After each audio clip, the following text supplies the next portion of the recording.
And the Department of Health says that steps are being taken to prevent the spread of chikungunya disease. The DOH says cases of chikungunya have already been reported in 33 places in the country. According to Health Assistant Secretary Eric Tayag, they have continuously advised the public on what to avoid and how to avoid such disease. Rather.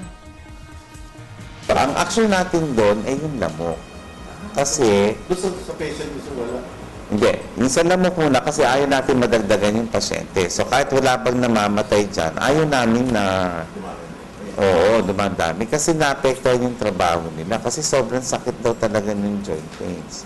Pinag-iingat namin sa ngayon kasi hindi pa namin matukoy kung yung African strain ay nasa atin. Kasi may mga reports na yung African strain nakakamatay. Ibig sabihin lang yan, mababantayan natin maigi itong peak months ng dengue.